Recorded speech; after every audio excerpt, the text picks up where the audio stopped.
নগদ 20,000 টাকা চুরি করেছেন। দারোগা বাবু, আপনি কাকে কি বলছেন? এখানকার মানুষ দাদাকে দেবতার মতো ভক্তি শ্রদ্ধা করে, আর আপনি থানায় চলুন, নইলে আমি দাদাকে নিয়ে যেতে দেব না। দারোগা বাবু, আমি আপনার কাছে হাত জোড় করে বলছি, প্লিজ প্লিজ, বাড়ির মধ্যে নিমন্ত্রিত অতিথিরা আছে, তাদের সামনে দিয়ে দাদাকে চোর বলে ধরে নিয়ে গেলে একটা বড় কেলেঙ্কারি হয়ে যাবে। হবে কেলেঙ্কারি হবে। দুনিয়া জুড়ে লোক লালসার ক্ষমতার ডুবি উঠছে। সে ডুবি কখন কার মাথা থেকে কার মাথায় এসে পড়বে কেউ জানে না। ডুবি বদলালেই পরিচয় বদলে যাবে। রাজা ভিখারি হবে, সাধু চোর হবে। রুদ্রসেন চোর হয়েছে। চোর চোর না না বাবা, না, দাদা চোর না, দাদা চুরি করতে পারে না। এর পিছনে একটা বিরাট ষড়যন্ত্র আছে। মিথ্যে অভিযোগে দাদাকে ফাঁসাতে চাইছে। আরে দারোগা বাবু, ওদের হাতে হাত মিলিয়েছে। বিয়ের পোশাকে পড়াশ বলে তোমার গায়ে হাত তুললাম না। তোমার তোকে থানায় নিয়ে গিয়ে এর জবাবটা হাতে হাতে বুঝিয়ে দেব।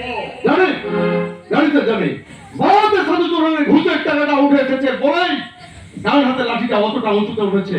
কিন্তু ভুলে যাবে না স্যার, এদেশে কোনো আইন আছে, আদালত আছে, গণতন্ত্র আছে।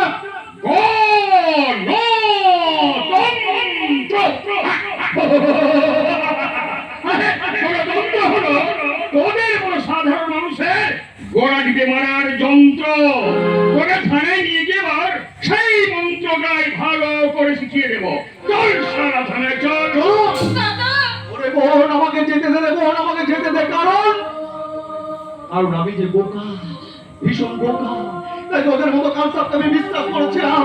দারোগা বাবু সকলের সামনে গিয়ে দাঁড়িয়ে গিয়ে আমাকে পেছনে দরজা দিয়ে দিয়ে চলুন।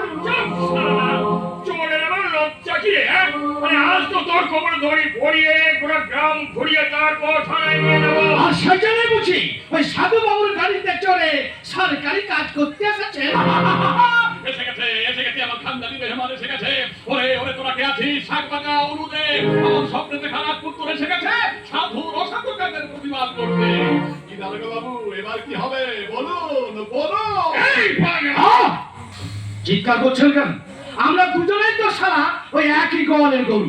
আমরা দুজনেই ওই সাধু বাবুর পোষা গুন্ডা হয়ে কাজ করি। হ্যাঁ, আপনার সরকারি লাইসেন্স আছে আর আমারটা বেসরকারি। আমরা সারা দুজনেই মস্তান। তাই তো সেই সরকারি ক্ষমতা ছেড়ে এবার ভালো করি দেখিয়ে দেব। এই চল সারা থানায় চল। চলুন। দাদা, ভয় পাবে না রে বোন, ভয় পাবে না, ভয় পাবে না মেসমশাই, ভয় পাবে না প্রতিভা। ওই সাধু চোরের ভয়ে মাথা নত করবে না মেসমশাই।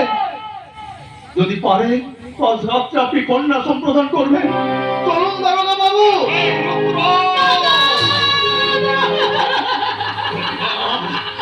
ওখানে আগে কি বিসর্জন হয়ে যাবে? না, তা কখনো হতে পারে না। আমি তোমার কোনো কথা শুনতে চাই না। তুমি আমাদের সর্বনাশের খবর নিতে এসেছো।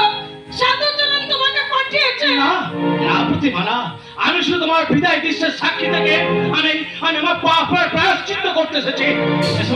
মেসমশাই, আমি এইমাত্র খবর পেলাম ওরা বিয়ের আসর থেকে পত্র নিয়ে চলে গেছে। ওরা ভুলে গেছে যে শামুর এলাকা আমার ইচ্ছার বিরুদ্ধে এই গ্রাম থেকে